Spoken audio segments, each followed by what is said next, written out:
Support ಇಲ್ಲ. ಇವಾಗ ನಾನು ಒಬ್ಬಳೇ ಇರೋದು. ನನಗೆ ಯಾರೂ ಸಪೋರ್ಟ್ ಇಲ್ಲ, ಯಾರೂ ಇಲ್ಲ, ನನಗೆ ಬಂಧು ಇಲ್ಲ, ಬಳಗ ಇಲ್ಲ. ಇದು ಒಬ್ಬಳ ಮಗನಲ್ಲಿ ಕಳ್ಕೊಂಡಿದ್ದೀನಿ. ದಯವಿಟ್ಟು ನ್ಯಾಯ ಕೊಡಿ ಅಂತ ನಾನು ಕೇಳ್ಕೊಂಡಿದ್ದೀನಿ ಅಷ್ಟೇ. ನೋ ಕಾಮೆಂಟ್ ಇದೆ.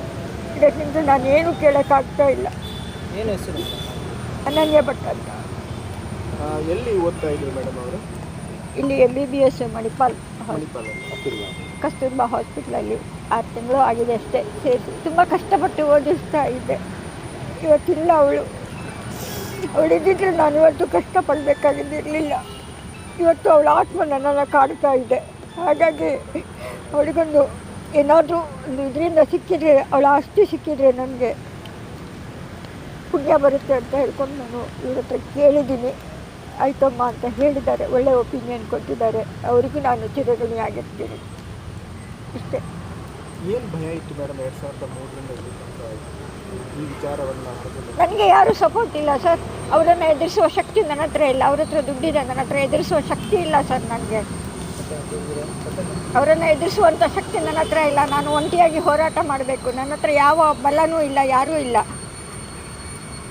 ಹಾಗೆ ನನ್ನದು ಪರೀಕ ಅಂತ ಇದೆ, ಮಣಿಪಾಲ್ ಪಟ್ಕಳದ ಹತ್ರ ಪರೀಕ ಅಂತ ಒಂದು ಊರಿದೆ. ಅಲ್ಲಿನೂ ನನ್ನ ಮನೆಯ ದೇವರನ್ನು, ಆಮೇಲೆ ಆಸ್ತಿಯನ್ನು ಎಲ್ಲ ತಗೊಂಡಿದ್ದಾರೆ ಅವರೇ.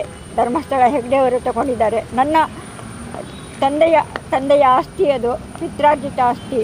ಅದನ್ನು ನನ್ನ ಸೈನೂ ಇಲ್ಲದೆ ಅದನ್ನು ಪರ್ಚೇಸ್ ಮಾಡಿಕೊಂಡಿದ್ದಾರೆ. ಅದು ನನ್ನ ಒಂದು ಭಾಗ ಆಗಿತ್ತು. ಅದೂ ಇಲ್ಲ ಇವಾಗ. ನನಗೆ ಯಾರೂ ಇಲ್ಲ ಸರ್. ದಯವಿಟ್ಟು ಮೇಡಮ್, ಇದು 2003ರ ಘಟನೆ. ಮೂರರಲ್ಲಿ ಮಗಳು ಮಿಸ್ಸಿಂಗ್ ಆಗಿರೋದು. ಧರ್ಮಸ್ಥಳದಲ್ಲೇ ಮಿಸ್ ಆಗಿರೋದು. ಅಲ್ಲಿ ಕಂಪ್ಲೇಂಟ್ ಎಲ್ಲ ಕೊಟ್ಟಿದ್ದೀರಿ? ಏನು ರೆಸ್ಪಾನ್ಸ್ ಕೊಟ್ಟಿಲ್ಲ ನಿಮಗೆ? ಬೆಳ್ತಂಗಡಿ ಸ್ಟೇಷನಲ್ಲಿ ಕೊಟ್ಟಿದ್ದೀನಿ ಸರ್. ಮಿಸ್ಸಿಂಗ್ ಅಂತ ಕಂಪ್ಲೇಂಟ್ ಕೊಟ್ಟರೆ ಅವರು ತಗೊಂಡಿಲ್ಲ ಸರ್. 2003ಯಲ್ಲಿ. ಅವಾಗಲೇ ಬಂದಿದ್ದೆ. ಹೌದು. ಈಗ ನೀವು ಧರ್ಮಸ್ಥಳ ಸ್ಟೇಷನ್ಗೆ ಹೋಗಿ ಅಲ್ಲಿ ಕಂಪ್ಲೇಂಟ್ ರಿಜಿಸ್ಟರ್ ಮಾಡಿ ಇನ್ನೂ ಗೊತ್ತಿಲ್ಲ. ಮೀಟ್ ಮಾಡಿದ್ವಿ ಅವರು. ಅಲ್ಲಿ ಮೀಟ್ ಮಾಡಿ ಅಲ್ಲಿ ಹೋಗಿ ಕೇಳಿದ್ದಾರೆ. ಅಲ್ಲಿ ಹೋಗೋಕ್ಕೆ ಹೇಳಿದ್ದಾರೆ. ಮೊದಲು ಫಸ್ಟಿಗೆ ಅಲ್ಲಿ ಹೋಗಿ ಬಂದರೆ ಇಲ್ಲ ಅಲ್ಲಿಗೆ ಹೋಗಲಿಲ್ಲ. ಮೇಡಮ್, ನಿಮ್ಮ ಹೆಸರು? ನನ್ನ ಹೆಸರು ಸುಜಾತ ಭಟ್.